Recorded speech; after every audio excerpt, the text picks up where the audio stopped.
Análisis Viva. Un espacio único de la Bolsa Institucional de Valores, donde los especialistas económicos más renombrados ofrecen semana a semana sus perspectivas sobre los mercados financieros. Análisis Viva. ¿Qué tal? Bienvenidas, bienvenidos. Mi nombre es Salvador Leal, director de comunicación de la Bolsa Institucional de Valores, y les doy la bienvenida al podcast semanal Análisis Viva.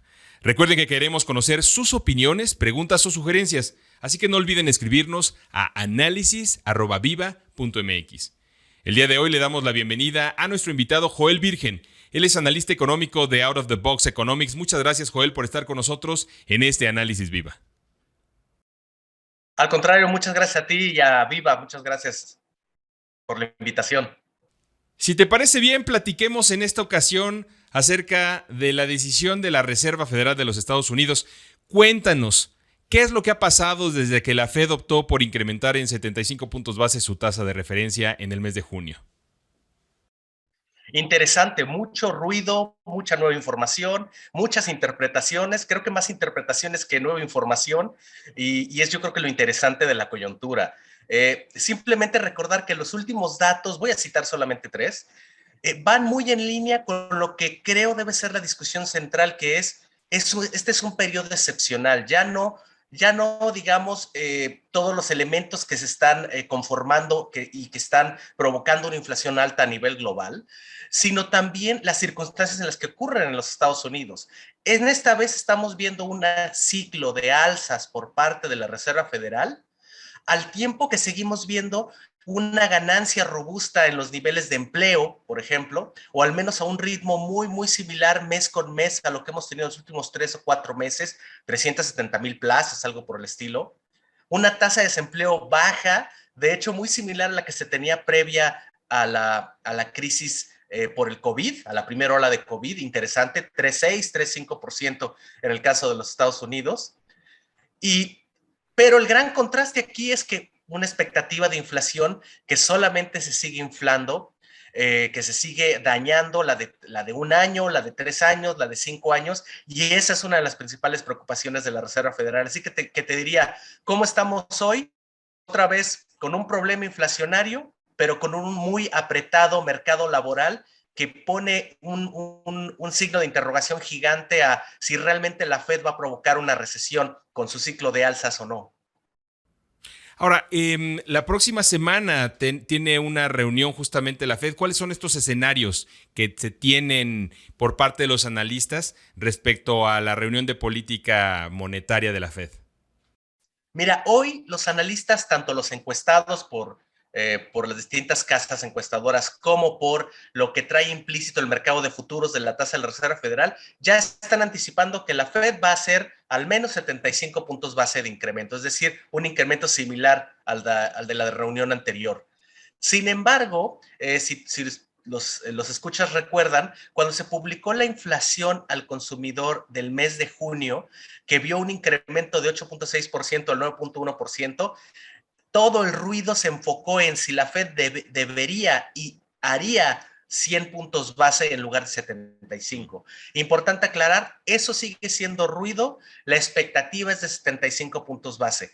Ahora, ¿qué va a hacer? Mi propia expectativa es que va a ser los 100 puntos base, justamente porque otros 75 creo que no lo sacaría de la zona de fuerte crítica y penalización de los mercados financieros. ¿Es importante esto? Sí, es importante porque las expectativas que forman los agentes, los participantes del mercado son importantes, y en la medida en que se sigan erosionando las de inflación, pues la meta de la Reserva Federal sigue siendo pues más lejana. Y más aún, imagínate si tú haces un esfuerzo por tratar de contener alguna presión, pero esa presión solamente se eleva, es como si estuvieras persiguiendo el horizonte. Por más que tú corras o por más veloz que seas, nunca lo vas a alcanzar. Y es un poco lo que está pasando. Subes la tasa de interés por un lado, pero por otro la inflación sube y las expectativas suben. De acuerdo. Ahora, ¿cuáles son los efectos que debemos observar en el corto y en el mediano plazo de esta decisión, Joel? Mira, la verdad es que, como hemos comentado aquí en tu espacio, es importante aclarar que en todo el mundo las acciones de política monetaria son graduales y toman un tiempo en manifestarse o en hacer su trabajo. ¿Por qué? Porque actúan a través de varios canales de transmisión, el canal crediticio, el canal de los precios de los activos, el canal de las expectativas, el canal del tipo de cambio. Y en general es muy gradual. En el caso de los Estados Unidos estamos hablando de un rezago de más o menos 12 meses. Para quien se interesa, en el caso de México es entre 12 y 18 meses el efecto. Es que se empieza a presentar el efecto. Así que creo que el efecto de corto plazo tendrá más bien que observarse en lo que los mercados lean del comunicado y de la conferencia y de los pronósticos, bueno, de la conferencia de Powell en cuanto a sus perspectivas hacia adelante. ¿Cuál piensan que va a ser la siguiente acción? ¿Qué nivel piensan que es el que la Reserva Federal quiere alcanzar como nivel máximo en este ciclo? Y eso podría mover la curva de rendimientos en los Estados Unidos, lo que yo veo como uno de corto plazo. De mediano plazo, la influencia que tienen estas tasas en, por ejemplo, las tasas bancarias, hipotecarias y en las decisiones de consumo.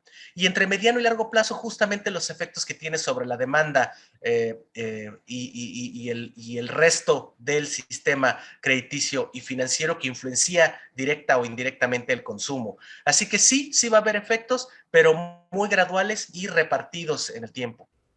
Oye, Joel, ¿riesgos ves alguno? Sí, definitivamente. Aquí el gran problema sigue siendo el mismo, que te quedes muy corto en el ajuste de tasas y no logres contener las expectativas. Ojo, recordemos aquí, la Reserva Federal, como el resto de los bancos centrales, no está aspirando a afectar los orígenes o de donde emana estas presiones inflacionarias, que son casi en todos lados condiciones de oferta, del lado de la oferta, de la provisión de insumos, de los canales de distribución, de la logística, de los precios de los combustibles. Sabemos, mucho más efecto en la demanda y salvo en el caso de los Estados Unidos, no es el caso. Entonces yo te diría, uno de los riesgos es que tú sigas elevando y apretando en algún punto las condiciones monetarias y sea tal que la inflación no descienda o no descienda al ritmo que tú quieras y sí provoques una desaceleración o una recesión en la economía. Hay el otro riesgo, que sí logres influenciar parcialmente las expectativas de inflación y la inflación en el mediano plazo, pero que otra vez derive en un crecimiento más magro de lo que estás anticipando, o que simplemente la inflación no se vea afectada en el corto plazo, no necesariamente porque la política monetaria no tenga efecto, sino porque los efectos, las presiones en precios se están traslapando desde hace 2 años. Empezó siendo la pandemia, luego los canales de distribución, luego la guerra en Ucrania, los precios de las materias primas, y solamente se están empalmando los efectos. Así que, de nuevo, esta es una carrera entre las condiciones monetarias y la inflación, y en este punto no es muy claro que ya dejó de suceder los efectos o los choques directos a los precios al consumidor alrededor del mundo. Oye, Joel, finalmente, ¿qué implicaciones tiene esta decisión para la decisión que tomará Banco de México el próximo 11 de agosto, también en su reunión de política monetaria? Pues mira, ¿recuerdas lo último que escuchamos hace unos meses de Banco de México o de algunos de los miembros de la Junta? Es que las decisiones de la Reserva Federal serían algo así como el piso de las decisiones del Banco Central. Recordemos, lo que está tratando de hacer el Banco Central local, el Banco de México, es tratar de mantener el diferencial de tasas lo más estable, tal que no se afecte el funcionamiento de los mercados financieros a nivel local. Ese puede ser el caso todavía, creo yo. Es decir, si la Reserva Federal hace 75, creo que el Banco de México tendrá muy poco que justificar para hacer otros 75, puesto que tampoco se ve una mejoría en las condiciones de la inflación a nivel actual. La pregunta será si hace 100 puntos base. Y aún así no veo muy difícil que en este punto el Banco de México haga lo mismo. Entonces déjame resumir así. Creo que para la siguiente reunión de Banxico, la Fed podría ser todavía el referente directo. Pero ojo, recordemos, no están en los mismos puntos en cuanto a sus condiciones monetarias. Con un movimiento agresivo, la Reserva Federal apenas se acerca o quizás está en territorio neutro, en ese territorio donde ni frío ni calor, donde no está poniendo ni vientos en contra ni a favor del crecimiento económico. Mientras que Banco de México ya está en terreno neutro, y a partir de este punto más o menos empezaremos a ver que las condiciones monetarias se aprietan, y entonces eso debería de impactar las condiciones económicas pues mucho antes que lo que resultaría en la Reserva Federal. Así que en algún punto, al menos es mi opinión, van a tener que separarse los caminos de la Reserva Federal y del Banco de México. Joven, muchas gracias por este análisis que nos has dado tan claro, tan específico. Muchas gracias de verdad por habernos acompañado en este episodio de la tercera temporada de Análisis Viva. Al contrario, Salvador, siempre un gusto. Él es Joel Virgen, analista económico de Out of the Box Economics, y a ustedes muchas gracias también por escucharnos. Si el episodio fue de su agrado, los invitamos a dejar una reseña, un like en cualquiera de las plataformas desde la que nos escuchen o compartirlo a sus contactos y amigos. Si están viendo este podcast a través de YouTube, no olviden suscribirse a nuestro canal para recibir notificaciones de las próximas publicaciones. La producción de este podcast estuvo a cargo de Rogelio Unzueta. Agradecemos a nuestro ingeniero en audio y video, Héctor García. Los acompañó Salvador Leal y esto fue Análisis Viva. Hasta la próxima.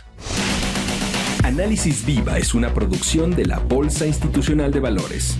Suscríbete a nuestro podcast, síguenos en todas nuestras redes sociales y visita nuestro sitio web viva.mx para que obtengas la información más completa de los mercados en México. Análisis Viva.